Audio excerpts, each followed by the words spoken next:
Hey everybody, welcome back. My name is Abby. I'm with Fitness is Medicine, and Baloo came in right on cue. Hello, Baloo. Today we are going to focus on your hips. We are going to focus on the glute complex. So you may have been told that you have glute weakness, or maybe not. Maybe you don't even know what that means. Even if you've been told that, you might not know what that means. But if you have weak glutes, which is very common, it can result in knee pain, hip pain, back pain, hamstring pain sometimes. Like just your other muscles are compensating for those muscles that are supposed to fire and help your larger muscle groups work synergistically. They're all supposed to work together. And when one or more are weak from, whatever cause, then it can cause these pains.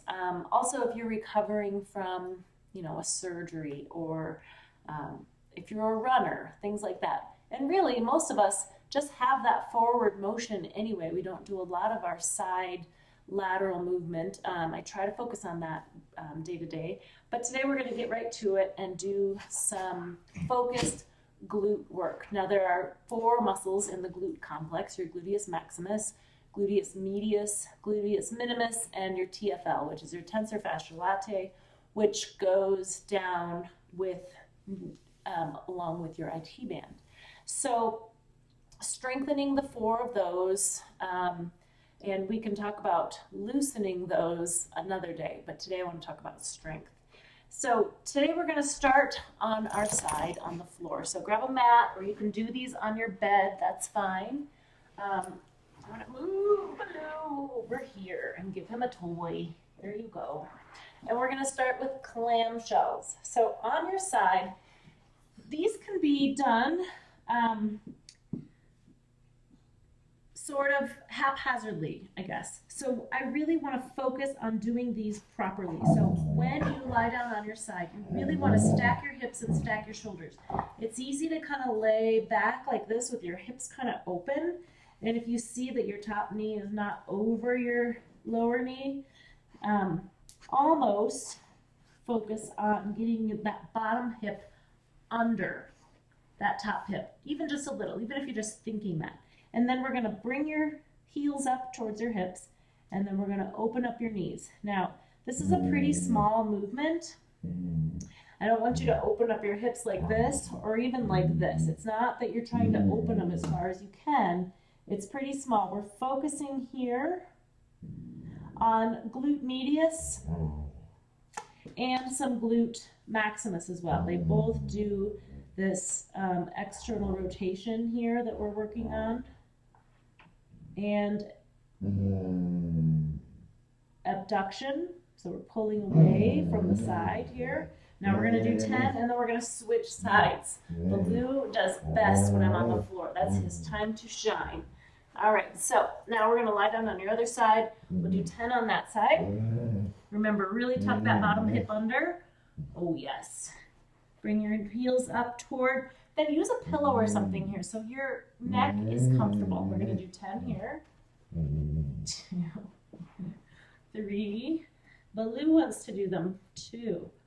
Now, if you don't really feel that right back in here, really focus on getting those hips right on top of each other, and then really you can't lift it up much more than that because you're kind of limited in that range of motion if you're doing it properly.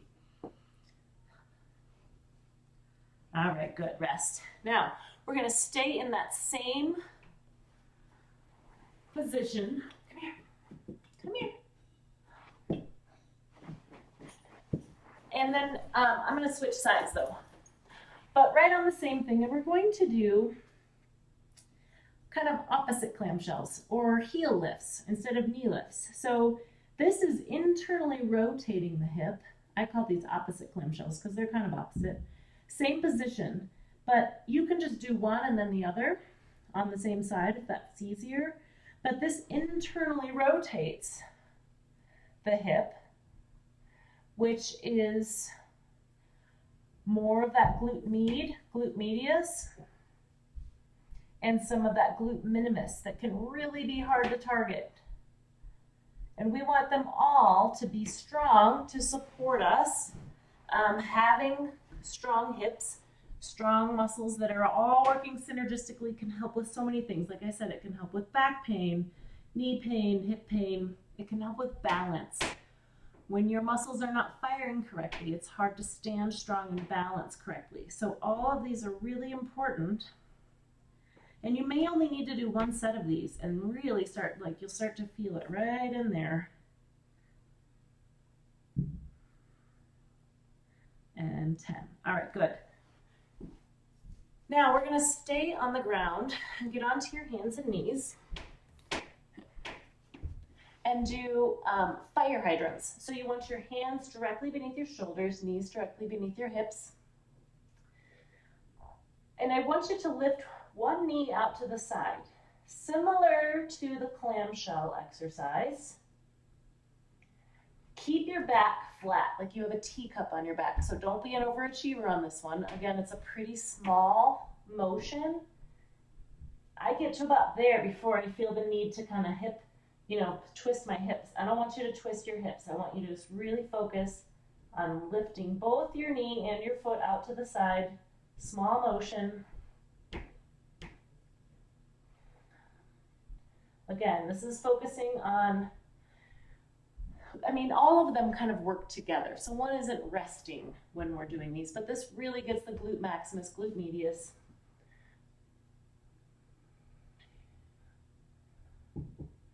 Nice and slowly. Make sure you're breathing. Other things to keep in mind, keeping your shoulders down away from your ears, keeping your head in line with your spine here. So don't be down here watching what you're doing. You can feel it. And then similarly, don't look up like this. Keep that head in line. When we do these exercises too, keep your core nice and tight. You want everything to be working together, helping each other.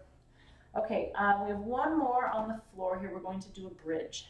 So we'll just do all of the ones on the floor and then we'll stand up and do the standing ones. So we've done these, all of these I think, in my videos, but this is a good focused video to keep on hand so that you can work on these. You don't have to do them all in one day. You could maybe do a couple in the morning, a couple in the afternoon, or really focus on one or two for a day and then try the other ones.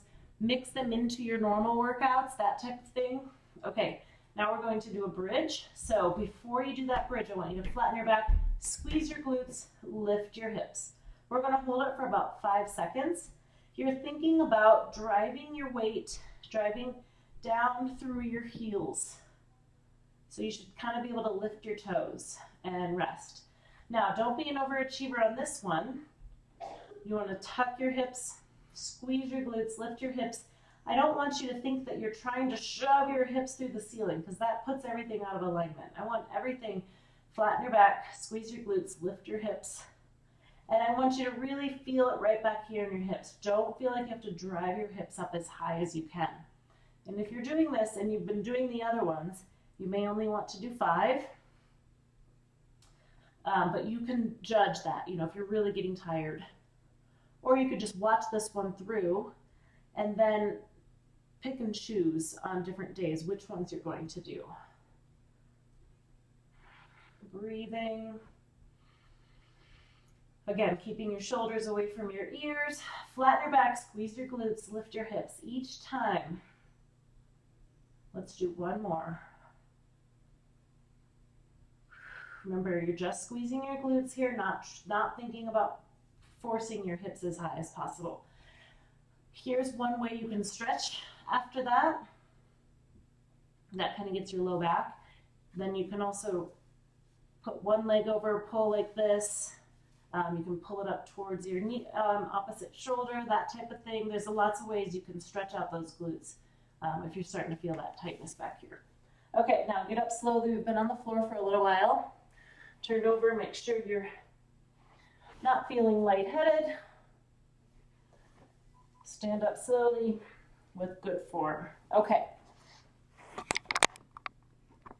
Next, I'm just going to talk about and do a few, but the squat is actually a really great glute exercise, but sometimes you have to think about it. So lots of people complain about knee pain with squats. So sit somewhere where you can use something sturdy so you can really sit back. And then I want you to think about using your glutes. Sometimes they're not, sometimes the glutes don't want to fire properly, depending on what's going on. But when you sit back into that squat, there's a lot of things you want to think about. Your feet shoulder width apart, weight going down through your heels, knees staying over your ankles, sitting back into your hips. And as you stand up, think about squeezing your glutes. So like I said, you can use something like a kitchen counter, something sturdy, so you can really think about sitting back. Squeeze those glutes as you come up. You've just felt it in all those exercises we're doing. So think about that. Squeeze your glutes as you come up. And as you think about exercises, it actually helps recruit more muscle fibers. It helps with that muscle activation. So you can practice that throughout your day. When you go to get up out of a chair, call on your glutes to help your quads. It can also take a little strain off your knees when your glutes can fire and really get that going. That's a big, again, gluteus maximus, gluteus medius, they all work synergistically, so it's not like one isn't working. But it's kind of good to know all the different ways that we can work these. Okay, next we are going to do a hip hinge. So I have this step here for a reason. Standing on the step, and we're not going to bend your knee. You're just going to hinge down and then back up. So you're kind of like, you know, like if you're a teenager and you're standing like this. That's what I'm not trying to ask you to bring your hip out to the side. I'm going to show you this way so maybe it shows it a little better. So I'm tight here. I'm going to loosen. I'm just letting my opposite foot go and then pulling up. So this is really firing gluteus medius. Standing nice and tall. Everything else is relaxed. This one you may only want to start with 3 or 4, maybe 5, especially if you're doing them all at once. Like I said, you may want to pick and choose, do a few each day, especially if these are all new to you, or if you have hip pain or knee pain or back pain. It might take a little bit of learning curve here. We're hinging on that hip. I call it a hip hinge. So you're just lifting with that. You're letting it drop and you're lifting each time. So everything's staying straight. Again, I don't want to lock out my knees, but I'm not bending. I'm not doing a step down. I'm just using those hip muscles. This may take a little practice at first, and then you can get better at it as you do it more, just like anything. Okay, now we're going to do, let's see, we're going to do a wall push. So I'm going to turn this over to the wall just a little bit. Stand next to the wall like this so that your hip is against the wall. And you may want to do this, like somewhere where you can hang on, maybe in a doorway, because it may take a little balance. You're going to bring up that knee that is next to the wall, and then you're going to push into that wall. It's not going to take much before you really feel that. This one is stabilizing as you push. This one can be really great for back pain. So you may want to start with just 5 seconds. Build as you get stronger. Maybe just do 2 or 3 reps. Push into that wall. You're trying to keep everything else stable, so you're going to have to fire that core and rest. I'm just going to do 2 to start, and then you can build as you get stronger. Okay, I'm going to turn around, put one knee up, push into that wall. Good. So this one's having to stabilize a lot. Push into that wall, hold it for maybe 5 seconds if you can, and rest. Okay, that one may take some practice. It doesn't take a lot for you to feel that one, but that wall push, like I said, is really great for low back pain and low back rehab. But add it in. If you find one that doesn't feel good, maybe you can message me and I can give you some hints on how to change it up a little bit. Or maybe we just skip that one and you try some of the other ones. Message me so that we can really hone in on that and get you doing them correctly, pain-free, so that you can continue to strengthen. Okay, there's one more I wanted to do. Okay, we're gonna do a hip abduction. Now this is definitely one we've done in here.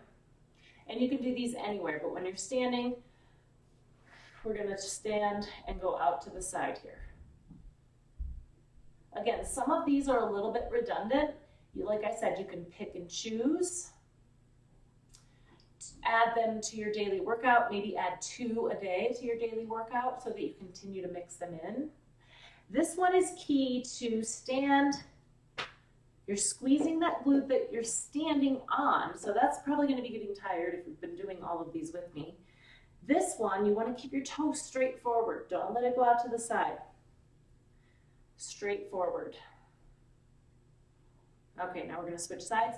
Use something for balance if you need to. That's okay. I'd rather have you perform the exercise more correctly with something helping you balance than if you're standing here, you know, kind of all over the place. Do what works for you, but maybe just a little bit of balance. Toe straight forward. Don't let it turn out to the side like that. Toe straight forward.